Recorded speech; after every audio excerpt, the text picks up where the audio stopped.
Kamera ready, sound ready, 3, 2, 1, action.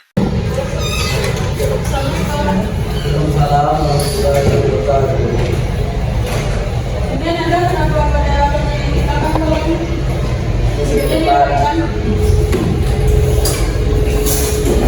ya. Kalau lagi di belakang, dengar apa yang ibu bilang? Kamu pindah ya ke belakang, ke depan. Yang kedua di belakang. Coba.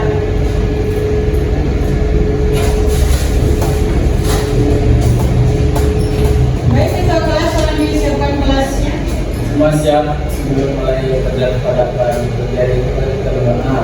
Doa mulai. Doa selesai. Baik, kita absen terlebih dahulu. Randi, Hadir Bu. Salam Nesra, Hadir Bu. Setia, Aida, Hadir Bu.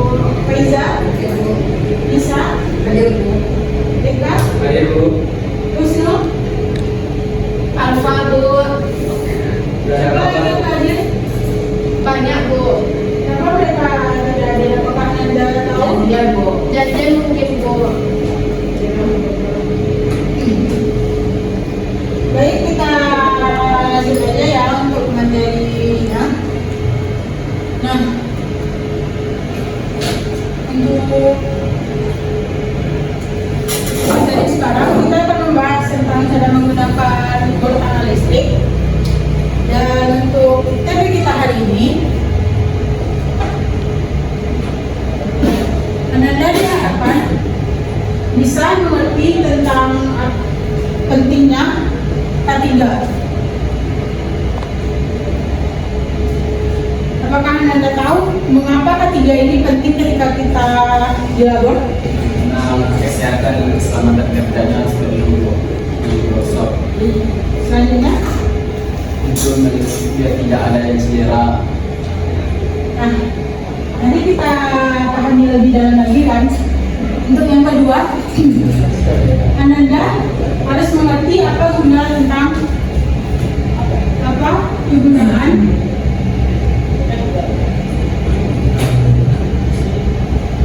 dari bor tangan listrik.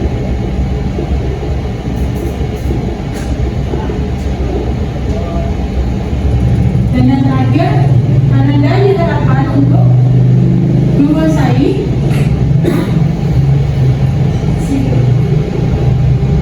cara menggunakan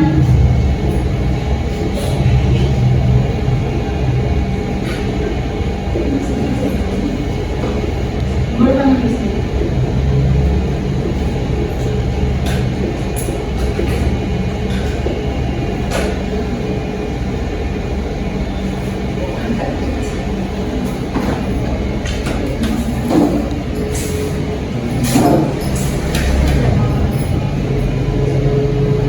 Nah, ini lebih dalam tentang K3 tadi.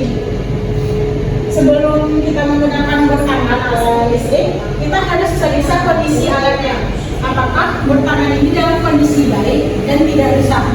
Kemudian kita harus mencek kabel dan stiker untuk bor listrik agar tidak ada yang terkelupas. Misalnya kabel ini ada yang terkelupas, apa dampaknya kita? Apakah Anda tahu? Sindrom. Ya, benar. Benar. Kenapa? Nah, makanya kita harus mempersiapkan kondisi alat sebelum kita menggunakan bor tangan listrik. Yang kedua, kita harus menggunakan APD, alat pelindung diri, terdiri dari kacamata pelindung, sarung tangan kerja, dan masker. Kacamata pelindung, bisa tolong dibacakan apa fungsi dari yang Ibu sebutkan tadi? Coba baik bisa dan keselamatan kerjanya. Pertama kita harus mempersiapkan sebelum menggunakan bor tangan. Yang pertama kita periksa dulu kondisi alatnya. Yang kedua kita gunakan APD atau alat pelindung dirinya. Baik. yang gunakan APD itu yang pertama kita harus memakai kacamata pelindung untuk melindungi mata dari serpihan. Yang kedua kita harus memakai sarung tangan kerja gunanya untuk melindungi tangan dari goresan dan panas. Terakhir kita memakai masker debu untuk jika pengoboran menghasilkan serbuk. Nah, betul sekali. Kemudian kita harus memastikan area kerja kita aman, tidak licin dan tidak berantakan, dan tidak ada bahan mudah terbakar di sekitar kita akan bekerja. Selanjutnya, pengertian dari bertangan listrik. Tadi telah dibacakan apa itu bertangan listrik? Bertangan listrik alat listrik digunakan untuk membuat lubang pada berbagai jenis material seperti kayu, logam, beton, dan plastik. Alat ini bekerja dengan mengubah energi listrik menjadi energi mekanik berupa putaran cepat dan diteruskan ke mata bor untuk mengubah permukaan yang diinginkan. Jadi apa kesimpulannya? Apakah ada yang bisa menjelaskan? Yang dibacakan oleh Nani tadi?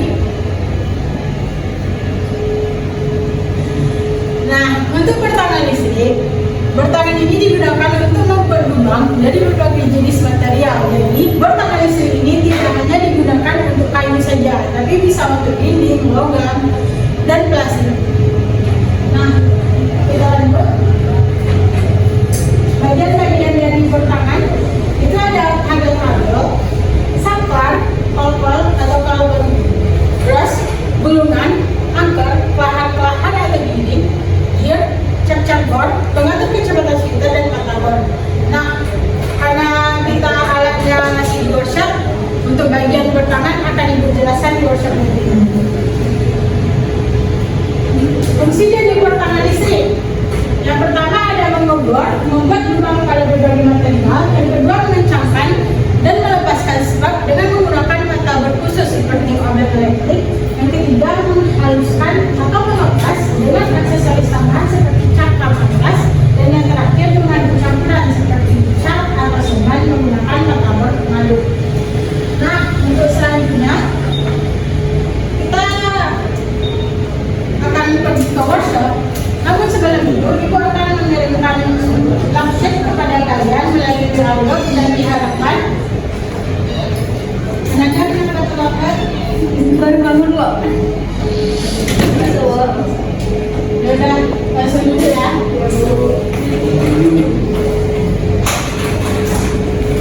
Lanjut, jadi untuk langsung sudah Ibu kirimkan ke grup dan saya harapkan Anda bisa memahami langsung yang saya kirimkan dan selanjutnya kita akan pergi ke workshop.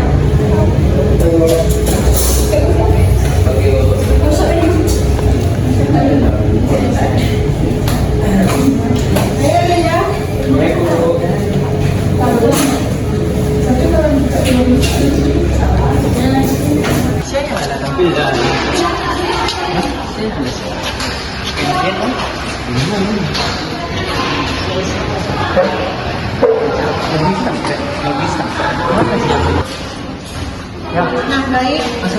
Jadi seperti ini ya untuk dari alat listrik. Nah, jadi kan Ibu udah jelasin tuh di kelas apa saja bagian-bagian dari bor listrik ini. Nah, Ibu akan menjelaskan lebih dalam. Untuk mata bor ada ini. Bisa Anda lihat. Nah, bentuk yang dipegang sekarang mata bornya ini dikhususkan untuk yang bahan kayu. Nah, terus ini disebut dengan cap atau kepala bor. Dan ini disebut dengan saklar atau untuk mengatur kecepatan ketika kita menggunakan bor listrik. Nah, Anda sudah baca labcet yang Ibu kirimkan tadi? Jadi apa saja alat dan bahan dari bor listrik? Bisa tolong dijelaskan? Alat dan bahannya yang pertama ada bertangan atau disebut dengan manual atau listrik.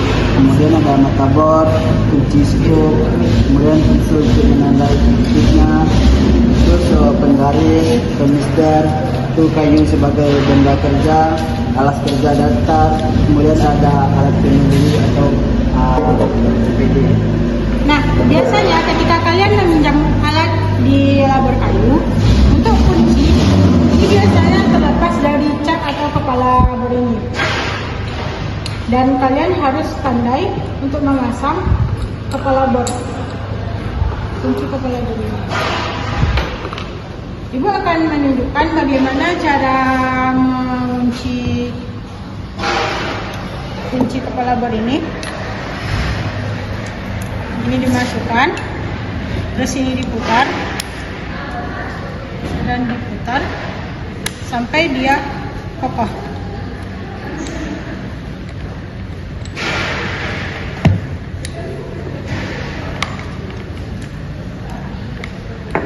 Nah, apabila dirasa sudah kokoh, maka baru kita bisa menggunakan alat berlistrik ini untuk melubangi kayu. Lalu posisi di mana kita akan melubangi kayunya, dan kita bisa menggunakan penggaris dan pensil untuk menentukan titik kita untuk melubangi. Di sini juga akan mempraktekkan, kita kira-kirakan saja untuk posisi lubang berada di tengah-tengah kayunya.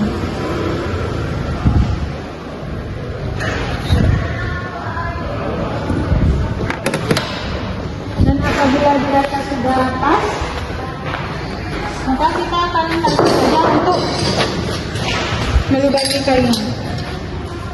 Dan kita bisa juga menggunakan penjepit untuk mempererat kayu biar dia tidak goyang.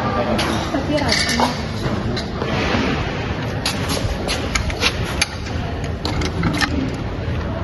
Udah dulu.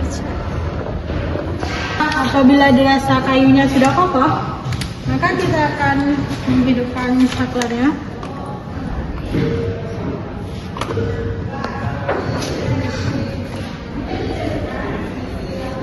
Dan langsung saja kita akan mencoba untuk melubangi kayu.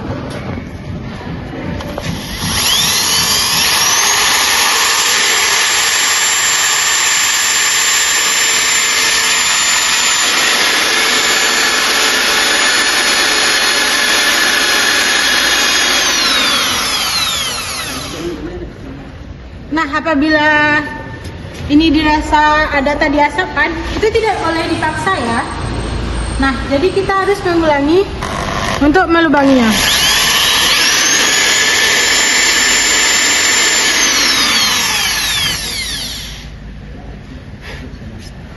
Jadi kira-kira lubang yang kita hasilkan seperti ini. Dan Ibu ingin salah satu dari kalian mencoba melubangi yang Ibu contohkan barusan. Katanya Randi, Bu. Randi.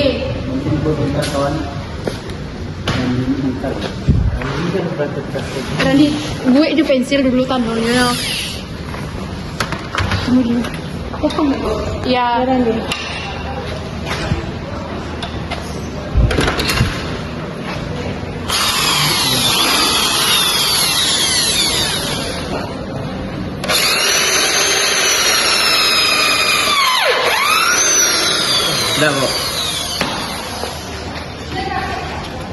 Jadi seperti ini ya hasil, saya kira seperti ini ya hasil dari lubang yang kita buat. Nah, untuk alat bar ini biasanya tidak hanya digunakan untuk melubangi kayu saja, tetapi ada juga untuk menggobor dinding, logam, dan lain-lain. Jadi kira-kira seperti itu. Nah, ketika kita sudah menggunakan alat yang kita gunakan tadi, langkah baiknya kita harus membersihkan workshopnya juga, dimana ketika kita baru nyampe sini dalam keadaan bersih dan ketika kita pulang juga harus dalam keadaan bersih. Nah, sebagai untuk perhatian juga untuk kalian, untuk minggu depan harus menggunakan APD yang lengkap, karena apabila tidak menggunakan APD yang lengkap, gimana tadi? Kecelakaan kerja. Akan ada kecelakaan kerja, ada takutnya nanti akan kesentrum dan lain-lain sebagainya. Nah, Mungkin itu saja untuk praktikum kita pada hari ini. Untuk tugas, Ibu ingin kalian membuat laporan apa saja yang kita praktekkan pada hari ini dan dikumpulkan minggu depan. Nah, langsung saja nanti kita ke kelas dan kalian sudah boleh dipulangkan. Sekian saja dari Ibu. Wassalamualaikum warahmatullahi wabarakatuh. Waalaikumsalam warahmatullahi wabarakatuh.